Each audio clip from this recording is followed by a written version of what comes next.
ఒకానొక సమయాన ఈ జాన్ ఏమయ్యాడు? వెనకటి వలనే మంటికి చేరాడు. మరణం వచ్చింది జాన్కి. ఓకే, జాన్ మరణించాడు, పరలోకానికి వెళ్ళాడు. జాన్ అక్కడికి వెళ్ళాడు, పాతాళానికి వెళ్ళాడా, పరలోకానికి వెళ్ళాడా? పరలోకానికి వెళ్ళాడు.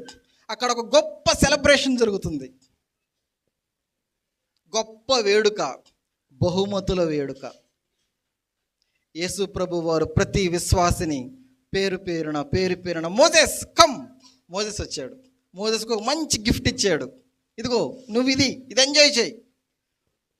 డానియల్ కమ్, డానియల్ వచ్చాడు. డానియల్కి ఒక మంచి గిఫ్ట్ ఇచ్చాడు. నువ్వు ఇంత మంచి పరిచయం చేసావు కాబట్టి నీకు ఈ గిఫ్ట్ ఇస్తున్నాను, ఆనందించు. మార్తమ్మ, మరియమ్మ రండి, ఇదిగో మీరు ఇంత మంచి పరిచయం చేశారు, మీకు ఈ గిఫ్ట్లు ఇస్తున్నాను, ఆనందించండి. బాగా ఉత్సాహంగా ఉన్నాడు. ఎవరు? జాన్. జాన్ కమాన్. జాన్ కూడా వచ్చాడు. జాన్ ప్రభువు కళ్ళలోకి చూస్తూ ఉన్నాడు. ప్రభువు జాన్ వైపు చూస్తూ ఉన్నాడు. జాన్ ఏడవటం ప్రారంభించాడు. గుక్కబెట్టి ఏడుస్తున్నాడు జాన్. ప్రభువు కళ్ళల్లోకి చూస్తూ గుక్కబెట్టి ఏడుస్తున్నాడు. సాష్టాంగపడ్డాడు, చేతులు జోడించాడు, బిగ్గరగా ఏడుస్తున్నాడు. ప్రభువా నన్ను క్షమించు, నన్ను క్షమించు, ప్రభువా నన్ను క్షమించు అని జాన్ బిగ్గరగా విపరీతంగా ఏడుస్తూ ఉన్నాడు. ఒక్క ఆత్మను కూడా రక్షించలేదు ప్రభువా నేను. వాళ్ళెంతో పరిచర్య చేశారు, నీ పట్ల ఎంతో విశ్వాసంగా వాళ్ళ సమయాన్ని నీకు కేటాయించారు, బహుమతులు అందుకుంటూ ఉన్నారు. నీ కళ్ళల్లోకి చూస్తున్నానయ్యా, ఒక్క ఆత్మను కూడా నేను రక్షించలేకపోయాను. నాకు నువ్వు ఎన్నో తలాంతులు ఇచ్చావు, ఆ తలాంతులను నిర్లక్ష్య పెట్టాను. నేను నా స్వార్థం చూసుకున్నాను, సోమరిగా ఉన్నాను, మందిరానికైతే వెళ్తూ ఉన్నాను, వస్తూ ఉన్నాను, కానీ నాకు ఇచ్చిన తలాంతులు నేను వినియోగించుకోలేదు. ఒక్క ఆత్మను కూడా నేను రక్షించుకోలేదు. మారు మనసు పొంది 30 సంవత్సరాలు, 40 సంవత్సరాలు, 50 సంవత్సరాలు ఏం ఉపయోగం? ఏడుస్తున్నాడు, గొక్క పెడుతున్నాడు. ప్రభు అంటున్నాడు కదా అప్పుడు, జాన్ నీకు ఇవ్వటానికి నా దగ్గర ఎలాంటి బహుమానం లేదయ్యా. అదిగో నీ సహోదరులు వాళ్ళు ఉన్నారు కదా, వాళ్ళ ఆనందంలో నువ్వు పోయి పాలు పొందు.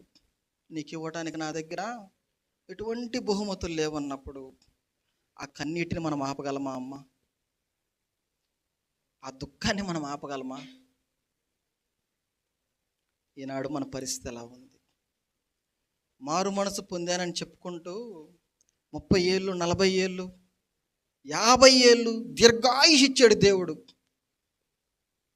మోసెస్ కమాన్, ఏది బహుమతి?